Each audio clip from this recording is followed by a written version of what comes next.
Hi, നമ്മൾ പറ്റിക്കപ്പെടാൻ പാടില്ല അല്ലേ? നമ്മളെ ആരെങ്കിലും പറ്റിച്ചു എന്നറിഞ്ഞാൽ നമുക്കത് സഹിക്കാൻ പറ്റത്തില്ല അല്ലേ? ഗുഡ് എയറിൻ്റെ എയർ പ്യൂരിഫയർ ഞാൻ മേടിച്ചു. മേടിച്ചത് എന്തുകൊണ്ടാണെന്ന് ചോദിച്ചു കഴിഞ്ഞാൽ, നമ്മളിപ്പോൾ 31 ദിവസമായി യാത്ര തുടങ്ങിയിട്ട് നിങ്ങൾക്കറിയാമല്ലോ, കൊല്ലത്തെത്തി നിൽക്കുന്നു. നമ്മൾ ഏറ്റവും കൂടുതൽ വണ്ടിക്കുള്ളിലാണ് ഇരിക്കുന്നത് അല്ലേ? അപ്പം ബാഡ് സ്മെല്ലുകളെ അങ്ങനൊന്നും വരാതിരിക്കാൻ ടോക്സിക് ഗ്യാസുകളൊക്കെ ഇത് പിടിച്ചെടുക്കുമെന്നാണ് പറയുന്നത്. പരസ്യം അങ്ങനെയാണ്. അപ്പം അത് കുറേ ആൾക്കാർ പരസ്യം ചെയ്തു, കുറേ ഇൻഫ്ലുവൻസർമാർ പരസ്യം ചെയ്തു.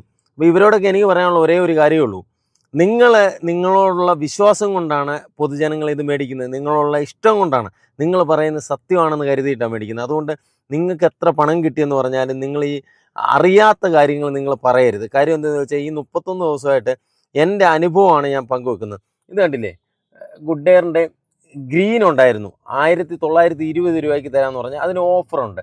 പക്ഷേങ്കിൽ ഇതിന് ഓഫറില്ല, ഇത് ബ്ലാക്കാണ്. നമ്മുടെ വണ്ടിയും ബ്ലാക്ക് ആയതുകൊണ്ട് ഞാൻ ബ്ലാക്ക് തന്നെ ചൂസ് ചെയ്തു. അപ്പം ഇതിന് ഞാൻ ചോദിച്ചു, ഇതെന്താണ് നിങ്ങൾ ഓഫർ തരാത്തത്? ഇത് 2499 രൂപയാണ്. ഞാൻ ചോദിച്ചു, ഇതെന്താണ് നിങ്ങൾ ഓഫർ തരാത്തത്? ഇതിന് ഓഫറില്ല, ഇതിൻ്റെ ക്ലോത്തൊക്കെ കുറച്ച് പ്രീമിയമാണ്, ബാക്കിയെല്ലാം ഓക്കെ ഒരുപോലെയാണെന്ന് പറഞ്ഞു. അതുകൊണ്ട് ഞാൻ ഇത് തന്നെ ചൂസ് ചെയ്ത് ഞാൻ മേടിച്ചു. 2499 രൂപ കൊടുത്തിട്ട് ഞാൻ മേടിച്ചു. കേരളത്തിൽ 2 സ്ഥാപനങ്ങളാണ് ഒറിജിനൽ വിൽക്കുന്നതെന്നാണ് പറയുന്നത്.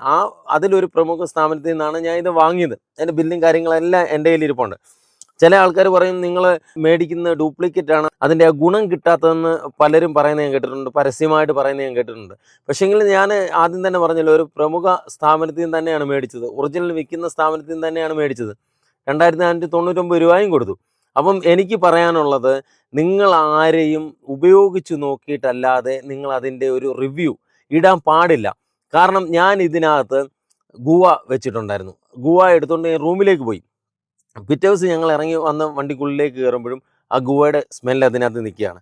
അതിനുശേഷം കുറച്ച് ഗാർലിക്ക് വണ്ടിക്കകത്ത് ഇരിപ്പുണ്ടായിരുന്നു, അത് അഴുകിയിരുന്നു, അതിൻ്റെ സ്മെല്ലും വണ്ടിക്കകത്ത് ഇങ്ങനെ നിൽക്കുകയായിരുന്നു. അതിനുശേഷം കുറേ ഞങ്ങൾ മീനെ മേടിച്ച് വണ്ടിക്കുള്ളിൽ വെച്ചിട്ട് പോയി. 2-3 ദിവസം അതിൻ്റെ സ്മെല്ല് ഇങ്ങനെ നിൽക്കുകയായിരുന്നു വണ്ടിക്കകത്ത്. അപ്പോൾ ഇങ്ങനെയൊക്കെയുള്ള കുറേ കാര്യങ്ങൾ, ഇത്രയും പണം നമ്മൾ മുടക്കി മേടിച്ചിട്ട് ഈ സ്മെല്ലൊന്നും പിടിച്ചെടുക്കുന്നില്ല. ഇത് മേടിച്ച് ഉപയോഗിക്കുന്ന ആൾക്കാരെ എനിക്കൊന്നറിയാൻ വേണ്ടി, പൊതുജനങ്ങൾക്കൊന്നറിയാൻ വേണ്ടി, നിങ്ങൾ ഉപയോഗിക്കുന്ന ആൾക്കാർക്ക് ഇതേ അനുഭവമാണോ, അല്ലെങ്കിൽ നിങ്ങൾക്ക് ഇതിൻ്റെ സ്മെല്ല് ഈ എയർ പ്യൂരിഫയർ പിടിച്ചെടുക്കുന്നുണ്ടോ ഇല്ലയോ എന്ന് നോക്കിയിട്ട് കൃത്യമായിട്ട് നിങ്ങളൊരു കമൻ്റ് ഇടണം. കാര്യം പൊതുജനങ്ങൾക്ക് ഉപകാരപ്പെടണം. നമ്മൾ നമ്മുടെ വാക്കുകൊണ്ട് മറ്റാരെയും പറഞ്ഞു വഞ്ചിക്കാൻ പാടില്ല. അതുകൊണ്ട് ഇനിയും നല്ലൊരു വീഡിയോയുമായി വീണ്ടും വരാം. കമൻ്റ് ഇടാൻ മറക്കരുത്. Signing off, Naushad.